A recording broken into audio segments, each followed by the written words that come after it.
Hey, good afternoon everybody and welcome to another show here at the Broadcast Show. We have got three wise men on our sofa to talk all things 4K. Well, actually, the subject is 4K acquisition, but I think this is going to turn into a 4K frenzy. What is it? Let's say hello to them, shall we? Recognisable face, of course. Our very own John on the end there. We've got Guy Thatcher from Hire a Camera as well, and Mr. Philip Bloom. Welcome, gents. Welcome. Hello. How are we? Enjoying the show so far? Yeah, it's good. Yeah, it's nice. It's a long busy. way. Yes. I mean, it's better than Earls Court. It's a better venue. You're liking it? I'm a West London boy. Yes. Oh yeah, it's like practically in a Passport, northern yeah. country for you. God, with a it passport. is. It's as quick as it gets to Paris. Yeah. So we are here to talk about 4K acquisition. As I say, I think we're going to talk all things 4K. Discuss. We've got props and everything. We've got props. I love it. We're going to go left field and on to other things. Are you going to as pick up the prop? I'm not picking it up. I'll get a hernia. I'll pick it up. You talk about it. I mean, we were here at the show last year, and 4K really was really the big buzz then, wasn't it? And obviously, we're seeing a lot more of it. People are starting to get a lot more touchy-feely with it, particularly you guys, I know. So with 4K? Yes, with 4K. Before you manage to go. Yes, with 4K. Here we go. There we go. That's it. That's not bad. Within a minute. Yes, very good. 29 more minutes to go. Let's see how many more we can get in. So, acquisition. Let's talk about it, Guy. Okay. Well, Put the props on. First prop. Yeah.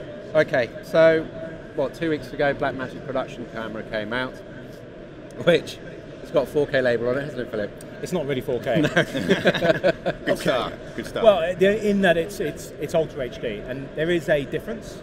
It's a pixel difference. 4096 by 2160 is 4K. This is 3840 by 2160. Yeah. So, which is what the TVs are, and that's nothing wrong with that because we shoot HD, which is the same as TVs. We don't shoot 2K. Well, some people do. So it doesn't really make a massive difference, but it's confusing.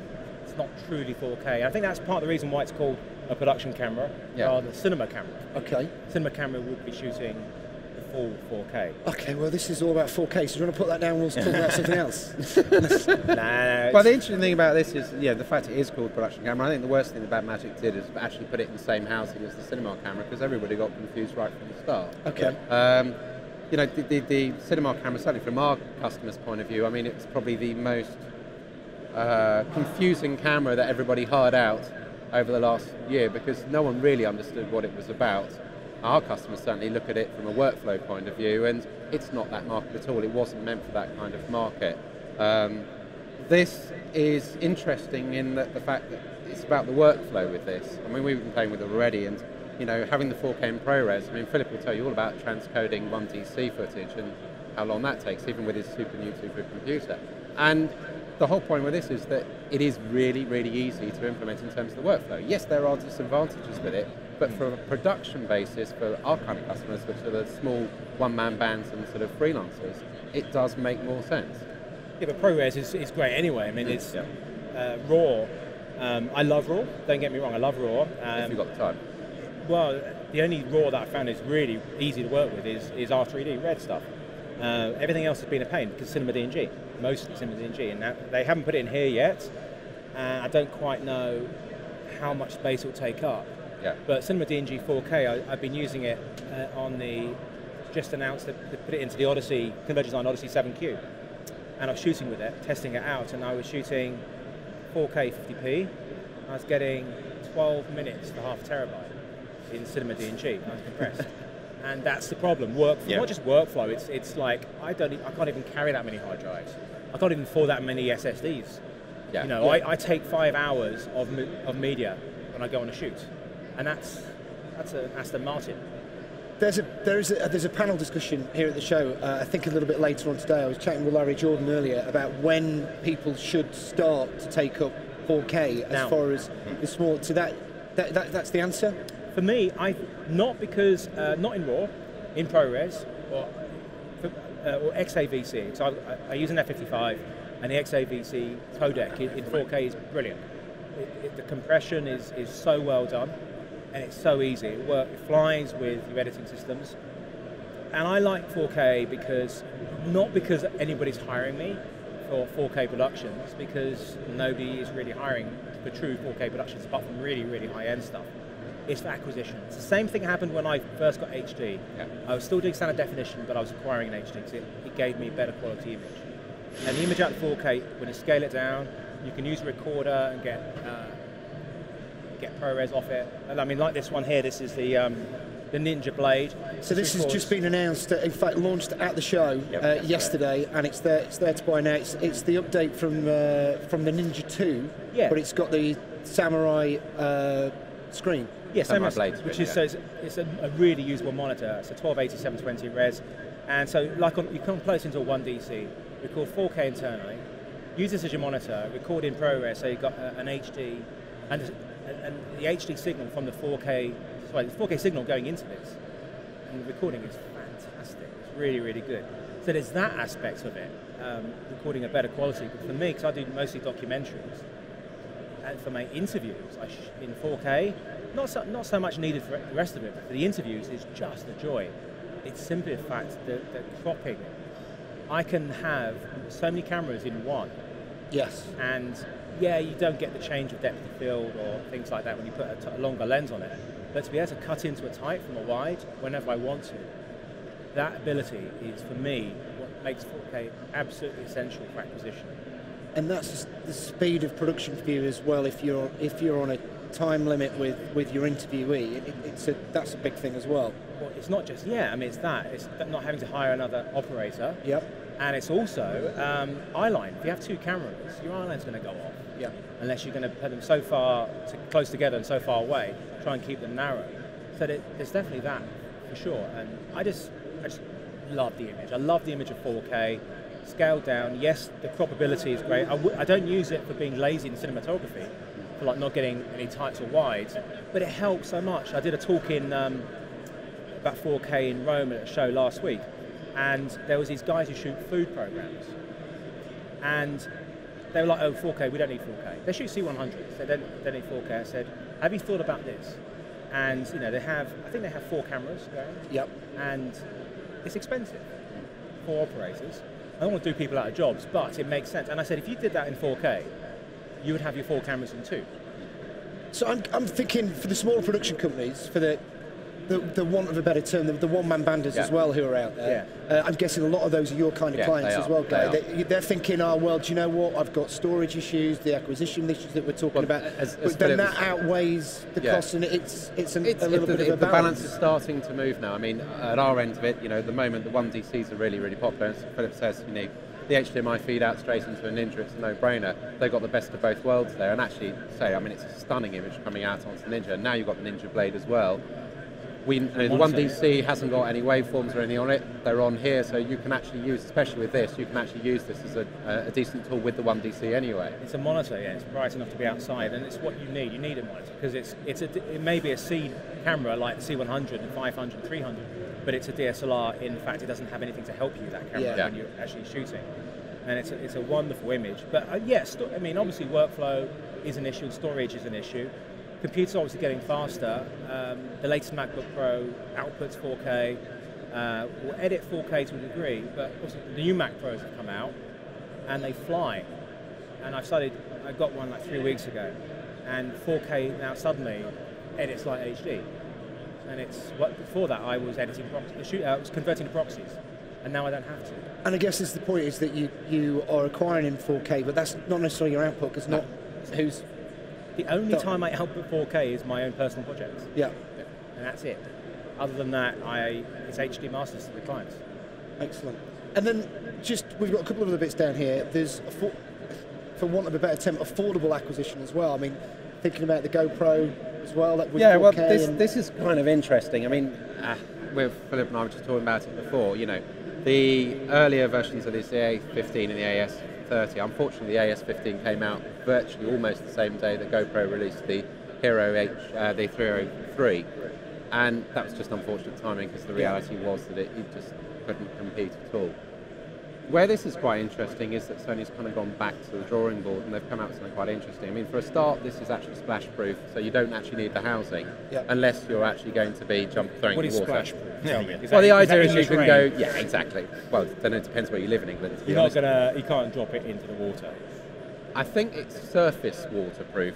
you if it decide for floats yourself. you, about okay. Because they've got phones which are waterproof. All their new mobile phones. Yeah. You've got a bottle of water there. Should we try? No, let's. Is this your one? No, there's only 3 of them around, so please don't kill Okay, it. yeah. Otherwise, I'll be in Sorry, trouble. that was my fault. Yeah, yeah. But the interesting thing about this is that this actually records. Philip was talking about XAVC. This actually records XAVC-S, which is Sony's consumer version. Okay. It's not 100 megabits a second, but it is actually 50 megabits a second in HD.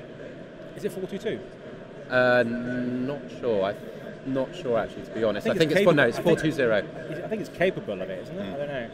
The XAVC I know that is, yeah. Pro version is, but I think the S is actually only 50 megabits a second. It's 420. But the whole interesting part here is just that we talk about bigger cameras and everything else, but now we're talking about something really, really quite small, which is, I know you've got issues with AVC HD in certain respects, and the whole point with this is that even in something small as that, we're now moving forward with codecs. That's the other thing, is that the media is starting to bump up as well in terms of size, and also in terms of speed as well. We've got newer cards on their way, which will be far, far quicker, ready for 4K acquisition. And then, the other one that we haven't got here at the moment, I tried to nick it, but they wouldn't let me have it, was the GH4, which is coming along. Okay. 4K for the masses, that is. That's, apart from mobile phones, it's the cheapest 4K acquisition device. So we're finding that this is all just picking up a real head of steam now, and it's gonna is it? Obviously it already has, but someone who's thinking, right, I'm obviously going higher stuff, that would be a great way. But as far as actually purchasing this kind of equipment, is it going to move, or is it going to move really fast, or no faster than sort of SD to HD to? HD. The thing is, HD is still incredible. It's incredible, and it's actually only now we're getting cameras which are truly giving us a fantastic HD image. Most things were sub HD, effectively. The sensors weren't quite good enough. And of course, it's not just the cameras, it's the way you're putting it out. Not many people have 4K TVs. No. Not many. We're talking tiny numbers. They're dropping in price. That's great, but you still have very little content.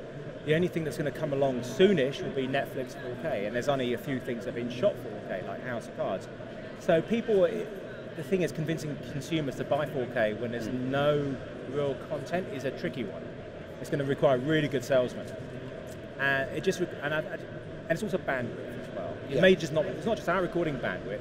It is bandwidth of transmitting. But with H.265 coming along, which is what Netflix are going to use, it's about a quarter of H.264. So it's 4 times more compressed, but looks better. So it's actually, that's what the problem is. It's I don't know quite when we'll be seeing 4K on our TVs as a norm, because we're still not really seeing how many HD channels are there compared to SD channels? Not that many. They're only more rolling out. They've just been another update of that sort of stuff as well. So we're kind of saying that for delivery, forget about 4K for now, but for acquisition, keep going with it, because it's really going to help your production process. The commercial reasons for it. From our customers' point of view, it's another thing to be able to sell to your customers. The one thing that's really changed is, when we go back 8 years or so to when HD came along, they wanted to be able to offer future compatibility working forwards in terms of what they shot, and be able to then go and resell it effectively to their customers again going further down the line, because they'd shot it in HD even though they're only outputting at that point in SD. And we're now getting customers coming to us that want to be able to offer to shoot it in 4K, even though we know perfectly well, and they know perfectly well, that it's only ever going to be pushed out in HD for the moment. And the irony is it usually end up going streaming anyway, so it's compressed to hell. You're anyway. Unlikely to be able to actually convince the client to pay the extra. It's just it's being able to it's just offer when they come something back else to you. against someone else. It's when they come back to you like a year later, 2 years later, or 5 years later, and say, "Hey, we'd like it," and they go, "Ah, I still got it." It just depends on the project, really, because actually quite a few, most things, there's no need to have a future-proof version. Yeah, obviously documentaries, features, that sort of stuff. Maybe even weddings. You never know if weddings last long enough. And the thing with the thing you're talking about, the whole size of it, and being able to crop in and that sort of thing for that kind of market is and from my point of view, on a corporate side, the ability to be able to do that, to have multiple cameras in one, is a big deal. And where I see people ask me, should I move to 4K? well, I said not for delivery, but exactly as Philip was saying, you know, if you can only afford one camera and you want to start doing, you're going to start doing talking heads, you don't want to have to hire in another camera, this is the way to go. And it's interesting, you know, with you guys here, I mean, we've got the Blackmagic camera here, and you know, oh my God, you're looking at a reasonably low-cost camera, but we're not looking at a reasonably low-cost not setup. with his lens on it. No. So people, I mean, would you say if people wanted to move into 4K now, should they start looking at something like this, knowing that, let's face it, this is going to be replaced by something else in the next... That's the same with anything, isn't it? But you used to look at a you know, BMW 700 or something like that, and that would last you many, many years, and you get a lot of use out of it. Yeah, I mean, I wouldn't say this camera's going to last you that long, because Blackmagic, a company, seems to bring out, they bring out cameras every year at the moment. Sure. This clearly has many issues. Yeah. They haven't fixed the software issues from the original cinema camera, which is a massive problem, as in formatting, clip deletion, audio meters, and the internal audio is still atrocious. And I haven't shot much with this yet. I've only had a couple of tests, but you went out shooting with it with James Miller, and your battery life was shocking. atrocious. 20 minutes on internals. I mean, you've got to use a V-lock with it, otherwise you're going to So it's, you know, they're going to get better. They're, you know, I think this is kind of like, this is I would call it their prototype in a way, and they'll come out with a much more refined version, and you'll want it. If they bring out one in a year's time that has great audio, has all the things you've wanted it to do, has a better form factor, then you're going to upgrade. But then again, it's how much is it? It's 2,000. I mean, how many jobs have you got to do to be it's not to make money? Whereas you buy an F55 with all the stuff, you're looking at 50 grand. Considerable investment, isn't it? So and as I say, your investments in your lens, you've got your lenses, you've got accessories. If they replace this block with something else, you're on and you're off with a... You look at how big the camera is, you go, oh, nice and small, but then you add everything onto it, and it is like an F55. It's obviously cheaper, but what I love about that sort of camera, and that's why we need more smaller ones, complete in one, that's what I love about the 1DC internal recording for 4K, and we've got with the GH4 as well, is it keeps it tight and small. I want small cameras. And that's where it's not a small camera. No. Even the pocket camera is not really a small camera. No, because you've got to add everything to it again. Exactly, so it's a true small camera, smooth form factor. I mean, the GH4, as small as it is, as soon as you want to put the Pro modules on, it doubles in size. Yeah, exactly. But it's still, at least they've given us the option. And you've got no LED viewfinder on as well, which is a big thing over this, because I mean, we shot with this in the sunlight, and no way. It's good for checking your hair, though. Oh. Hang on, I didn't mean that. I didn't that was a slip. Sorry, it was good for checking your makeup. How about that? Mate. There we go. Yeah, no, I mean, we went out with this and we found real limitations in that sense. So you just got to add things onto it. We used an Alphatron viewfinder on it, so we've got waveforms in there, and actually you can see something. But in anything approaching sort of anything dusk, you can't see anything on the back. All right, so someone out there who's watching this show and thinking, go on then, they've convinced me, 4K, where do they start? What would you guys suggest as maybe a good hire for the first time, something to go and try it out and test their system, I suppose, in some ways? Or do we know it's if they're not? It's tricky, isn't it? Because there's not actually an ideal one out there. No, the 1DC is great, but the Motion JPEG codec is a bit of a pain. Needs work. You've got to, even with my Mac Pro, I convert it to Pro as HQ because it's just easier. Yeah. Okay. So I mean that in itself is very good. The workflow on this is good and it's cheap. And if you rent it from Guy, he's obviously going to give you. He's not going to rent it out as it is because he'll get a few complaints. It's worth, and it's a cheap camera to buy, so it's good. Yeah. The GH4 is unknown as far as I know. We don't know what it's like. One yet.